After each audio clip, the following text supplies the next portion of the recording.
করছে হিন্দু যারা সাধারণ হিন্দু, আমরা তাদের প্রতি কোন রকম কঠোরতা করি না। আমরা তাদের প্রতি কঠোর যারা ইসকনের সদস্য, যারা এই বাংলাকে ধ্বংস করতে চায়।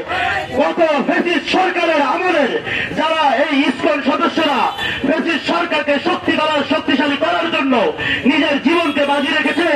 আমার ভাইয়া অ্যাডভোকেটকে চট্টগ্রামের চত্বরে হত্যা করেছে প্রকাশ্যে, সেই বিচার এখন পর্যন্ত হয়নি।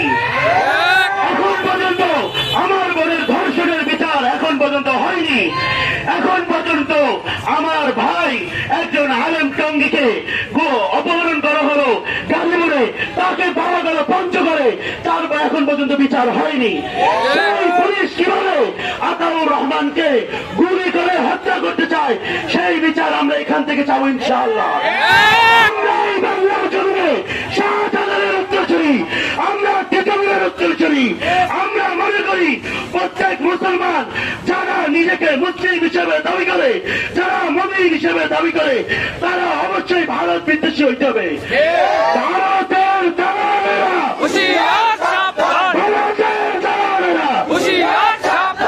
আপনি বিএনপি হন, আমার কোনো সমস্যা নাই।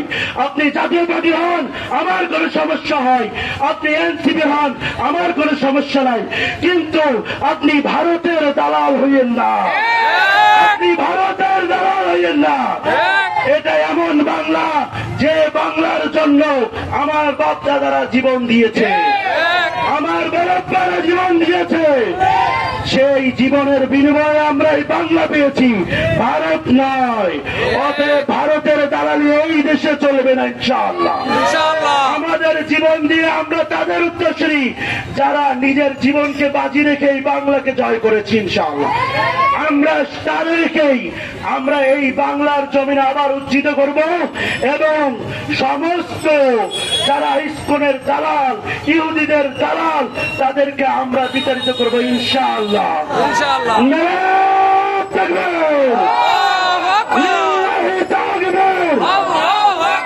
আসসালামু আলাইকুম ওয়া রাহমাতুল্লাহি ওয়া বারাকাতুহু।